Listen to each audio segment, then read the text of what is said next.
നമസ്കാരം. മലയാളി വാർത്ത ഇൻസൈഡിലേക്ക് സ്വാഗതം. ഇസ്രായേലിന്റെ അയൺ ഡോമിനെ കുറിച്ച് ലോകത്തിന് കേട്ടുകേൾവിയുണ്ട്. അധികം രാജ്യങ്ങൾ പ്രയോഗിക്കാത്ത ഒരു പ്രതിരോധ മാർഗമാണ് അയൺ ഡോം സാങ്കേതികവിദ്യ. ചെറിയ പരിധിയുള്ള റോക്കറ്റുകളെ തകർക്കുന്നതിന് വേണ്ടി Rafael advanced defence system limited രൂപകൽപ്പന നൽകിയ സംവിധാനമാണ് അയൺ ഡോം. ജൂതരാഷ്ട്രത്തെ ലക്ഷ്യമാക്കി വരുന്ന ശത്രുക്കളുടെ പല മുനകളും ഒടിക്കുന്നതും അയൺ ഡോമാണ്. ഇപ്പോൾ ഇറാന്റെ ആക്രമണത്തോടെ മിഡിൽ ഈസ്റ്റിലെ രാഷ്ട്രീയ സമവാക്യങ്ങൾ അടിമുടി മാറുകയാണ്. ഇറാൻ ഉയർത്തുന്ന ഭീഷണി ഇപ്പോൾ ഗൾഫ് രാജ്യങ്ങളും നേരിടുന്നുണ്ട് എന്നുള്ളത് നമുക്കറിയാം. ഇത്തരത്തിൽ ഏറ്റവും കൂടുതൽ ആക്രമണങ്ങൾ ഇറാൻ നടത്തിയത് UAEക്ക് നേരെയാണ്. UAEയിലെ US സൈനിക താവളങ്ങളും US കേന്ദ്രങ്ങളും അടക്കം ഇറാൻ ഡ്രോൺ ആക്രമണത്തിന്റെ ലക്ഷ്യങ്ങളായിരുന്നു. നിരവധി ആളുകൾക്കാണ് ഇറാന്റെ ഈ ഒരു ഡ്രോണുകളെ പ്രതിരോധിച്ച സമയത്ത് അതിന്റെ അവശിഷ്ടങ്ങൾ പതിച്ച് UAEയിലും മറ്റുള്ള പല ഗൾഫ് രാജ്യങ്ങളിലും പരിക്കേറ്റ വാർത്തകൾ പുറത്തു വന്നത്. ഇസ്രായേൽ ഇറാനെ ആക്രമിച്ച ആ നിമിഷം മുതൽ തന്നെ ഇറാൻ ഗൾഫ് രാജ്യങ്ങളിലൊക്കെ തന്നെ ആക്രമണങ്ങൾ അഴിച്ചുവിട്ടിരുന്നു. അതുകൊണ്ട് തന്നെ ഈ സാഹചര്യത്തിൽ ഇനിയുണ്ടാവുന്ന ആക്രമണങ്ങളെ നേരിടാൻ യുണൈറ്റഡ് അറബ് എമിറേറ്റ്സിനെ കരുത്തായി ഇസ്രായേലിന്റെ വിഖ്യാത വ്യോമ പ്രതിരോധ സംവിധാനമായ അയൺ ഡോം UAEയിൽ വിന്യസിക്കപ്പെട്ടു എന്നുള്ള വാർത്തകളാണ് പുറത്തു വരുന്നത്. ഇറാന്റെ ഏറ്റവും കൂടുതൽ മിസൈലുകൾ എത്തിയത് UAEയിലേക്കായിരുന്നു. ഈ പശ്ചാത്തലത്തിലാണ് അയൺ ഡോം എത്തുന്നത്. മറ്റൊരു പ്രത്യേകത കൂടിയുണ്ട്. ചരിത്രത്തിലാദ്യമായാണ് ഇസ്രായേൽ തങ്ങളുടെ മണ്ണ് വിട്ട് മറ്റൊരു രാജ്യത്തിന്റെ സംരക്ഷണത്തിനായി അയൺ ഡോം ബാറ്ററികളും സൈനികരെയും വിട്ടു നൽകുന്നത്. US ഇറാൻ സംഘർഷം മുറുകുന്നതിനിടെ പുറത്തുവന്ന ഈ നീക്കം അറബ് ലോകത്ത് പുതിയൊരു പ്രതിരോധ സഖ്യത്തിനും തുടക്കമിടുകയാണ്.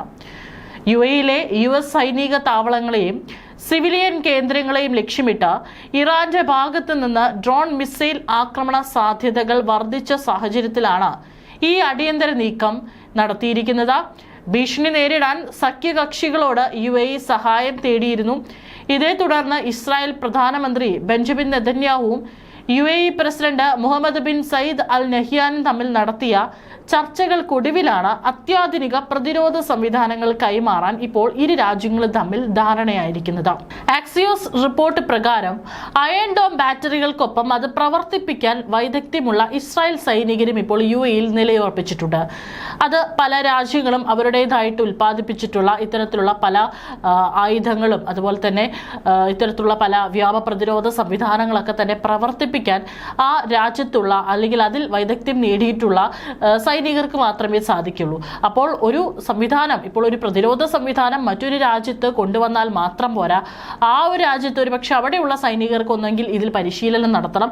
അത് സമയമുണ്ടെങ്കിൽ അതിനനുസരിച്ചിട്ട് നീങ്ങാം. പക്ഷേ ഇപ്പോൾ സാഹചര്യം വിലയിരുത്തുകയാണെങ്കിൽ UAEയിലുള്ള അവരുടെ സൈനികർക്ക് ഇത് പഠിപ്പിച്ചു കൊടുത്ത് അതിനുള്ള ഒരു സമയം ഇവിടെ ലഭിക്കുന്നില്ല. അതുകൊണ്ട് തന്നെയാണ് ഇപ്പോൾ ഇസ്രായേൽ തങ്ങളുടെ അയൺ ഡോം പ്രവർത്തിപ്പിക്കാൻ കഴിവുള്ള സൈനികരെ കൂടി ഇപ്പോൾ UAEയിൽ എത്തിച്ചിരിക്കുന്നത്.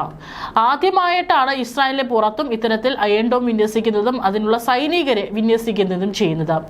സംഘർഷത്തിന്റെ ആദ്യഘട്ടത്തിലാണ് UAEയിൽ അയൺ ഡോം വിന്യസിച്ചതെന്നാണ് ആക്സിയോസ് അടക്കമുള്ള മാധ്യമങ്ങൾ റിപ്പോർട്ട് ചെയ്യുന്നത്. ഇസ്രായേൽ മറ്റൊരു രാജ്യത്തേക്ക് അയൺ ഡോം ബാറ്ററികൾ വിന്യസിക്കുന്നത് ഇത് ആദ്യമായിട്ടാണ്. അതുകൊണ്ട് തന്നെ മറ്റുള്ള ലോകരാജ്യങ്ങളും ഇതിനേറെ ആകാംക്ഷയോടുകൂടി തന്നെയാണ് ഉറ്റുനോക്കുന്നത്. ഇതോടെ USനും ഇസ്രായേലും പുറത്ത് അയൺ ഡോം സംവിധാനം ഉപയോഗിക്കുന്ന ആദ്യ രാജ്യമായി ഇപ്പോൾ UAE മാറിയിരിക്കുന്നു. പൊതുവിൽ അയൺ ഡോം എന്നറിയപ്പെടുന്ന വ്യോമ പ്രതിരോധ സംവിധാനം വിവിധ പാളികളായാണ് പ്രവർത്തിക്കുന്നത്. ഏറ്റവും പുറം പാളി ആരോ സംവിധാനമാണ്. ആയിരക്കണക്കിന് കിലോമീറ്റർ അകലെ നിന്ന് തൊടുക്കുന്ന ബാലിസ്റ്റിക് മിസൈലുകളെ തടയാൻ രൂപകൽപ്പന ചെയ്ത സംവിധാനങ്ങളാണ് ആരോ 2, ആരോ 3. അടുത്ത പാളിയാണ് ഡേവിഡ് സ്ലിംഗ്.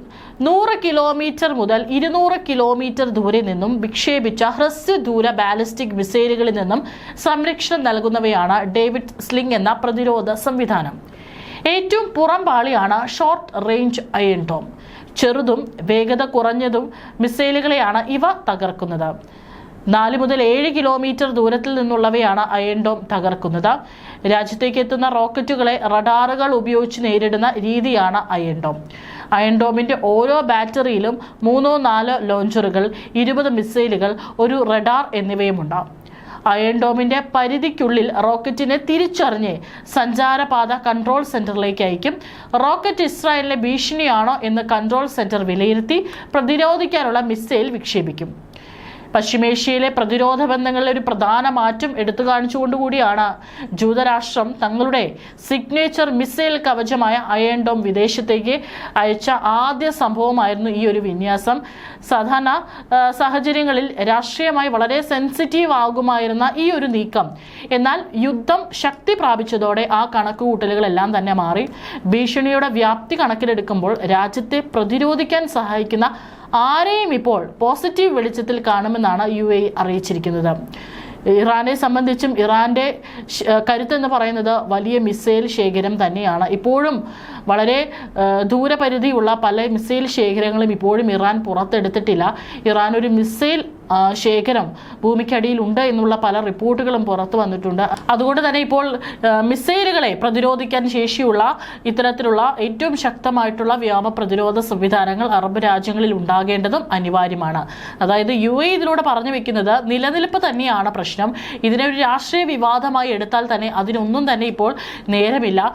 തങ്ങളെ രക്ഷിക്കാൻ വരുന്ന അല്ലെങ്കിൽ തങ്ങളെ സഹായിക്കാൻ വരുന്ന ഏതൊരു സംവിധാനവും അല്ലെങ്കിൽ ഏതൊരു രാജ്യത്തെയും ഇപ്പോൾ വളരെ പോസിറ്റീവായി മാത്രമേ കാണാൻ സാധിക്കൂ എന്നാണ് UAE അറിയിച്ചിരിക്കുന്നത്. ഇറാന്റെ നടപടികളുടെ ഫലമായി മേഖലയിൽ ഇസ്രായേലിന്റെ സ്വാധീനം വർദ്ധിക്കും. പശ്ചിമേഷ്യയിലെ സംഘർഷങ്ങൾക്കിടെ ഒരു പുതിയ യുദ്ധം ആരംഭിക്കുമോ എന്ന ചോദ്യം കൂടി ഈ ഒരു ഘട്ടത്തിൽ ഉയരുന്നുണ്ട്. മറ്റൊന്നുമല്ല, തുർക്കിയും ഇസ്രായേലും തമ്മിൽ യുദ്ധം തുടങ്ങാനുള്ള സാധ്യതയാണ് ഒരുങ്ങുന്നത്. ഇരു രാജ്യങ്ങളും ആഫ്രിക്കയിൽ നടത്തുന്ന നീക്കം ആശങ്കയുണ്ടാക്കുന്നതാണ്. ആഫ്രിക്കയിലെ പല രാജ്യങ്ങളും ആഭ്യന്തര യുദ്ധത്തിൽ ഉഴലുമ്പോഴാണ് പുതിയ നീക്കം. പാലസ്തീൻ, സിറിയ, ലെബനൻ, ഇറാൻ എന്നീ രാജ്യങ്ങളിൽ ആക്രമണം നടത്തുന്ന ഇസ്രായേൽ സൊമാലിയയിൽ നടത്തുന്ന നീക്കം അറബ് രാജ്യങ്ങളെ ആശങ്കപ്പെടുത്തുന്നുണ്ട്. സൊമാലിയയിൽ നിന്ന് വിഘടിച്ചു നിൽക്കുന്ന ഭൂപ്രദേശമാണ് സൊമാലിലാൻഡ്. സൊമാലിയോടൊപ്പം ഇനി തങ്ങളില്ല എന്നാണ് ഇവരുടെ നിലപാട്. ഈ നീക്കത്തിന് ഇസ്രായേൽ പിന്തുണ നൽകുകയും ചെയ്യുന്നു. സൊമാലിലാൻഡിന്റെ രാജ്യമായി ഇസ്രായേൽ അടുത്തിടെ അംഗീകരിച്ചിരുന്നു. ലോകത്ത് സൊമാലിലാൻഡിനെ അംഗീകരിക്കുന്ന ആദ്യ രാജ്യമാണ് ഇസ്രായേൽ. ഇത് സൊമാലിയെ നശിപ്പിക്കാനാണെന്ന് സൗദിയും ഖത്തറും ഈജിപ്തും തുർക്കിയും എല്ലാം പറയുന്നു. എന്നാൽ തങ്ങളുടെ നീക്കമായി ഇസ്രായേൽ മുന്നോട്ട് പോവുകയാണ്. തുർക്കി സൊമാലിക്കൊപ്പവും ഇസ്രായേൽ സൊമാലിലാൻഡിനൊപ്പം നിൽക്കുന്ന കാഴ്ചയാണിപ്പോൾ കാണാൻ സാധിക്കുന്നത്. സൊമാലിയയിൽ വലിയ പദ്ധതിയാണ് തുർക്കിക്കുള്ളത്. ഇവിടെ ബഹിരാകാശ ദൗത്യത്തിനുള്ള കേന്ദ്രങ്ങൾ സ്ഥാപിക്കാൻ തുർക്കി പദ്ധതിയിടുന്നുണ്ട്. കൂടാതെ സൈനിക കേന്ദ്രവും മറ്റു വികസന പദ്ധതികളും തുർക്കി ആസൂത്രണം ചെയ്യുന്നു. സൊമാലിയൻ സർക്കാരുമായി ഇക്കാര്യങ്ങളിൽ കരാറുണ്ടാക്കുകയും ചെയ്തു. സൊമാലിയയിൽ 30 ബില്യൺ ക്രൂഡ് ഓയിലും 6 ബില്യൺ ക്യൂബിക് മീറ്റർ പ്രകൃതിവാതകവും ഉണ്ട് എന്നാണ് കണക്കാക്കുന്നത്. ഇതിന്റെ അളവ് കണ്ടെത്താൻ തുർക്കി ശാസ്ത്രീയ പഠനങ്ങൾ നടത്തി. ഈ എണ്ണയും വാതകവും തുർക്കിയുടെ ലക്ഷ്യങ്ങളിൽ ഒന്നാണ്. ഒപ്പം സൈനിക ലക്ഷ്യവും തുർക്കിക്കുണ്ട്. അതേസമയം സൊമാലിയയെ വിഭജിക്കുന്ന പദ്ധതിക്ക് ആക്കം കൂട്ടുകയാണ് ഇസ്രായേൽ.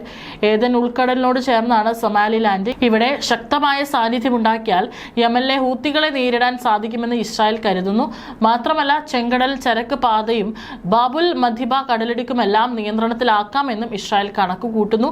ഇതെല്ലാം മുൻകൂട്ടി കണ്ടാണ് സൊമാലിലാൻഡുമായി ഇസ്രായേൽ അടുപ്പം സ്ഥാപിച്ചത്. അടുത്തിടെ എത്യോപ്യയിൽ എത്തിയ തുർക്കി പ്രസിഡന്റ് ഉർദുഗാൻ ഇസ്രായേലിനെ രൂക്ഷമായി വിമർശിച്ചിരുന്നു.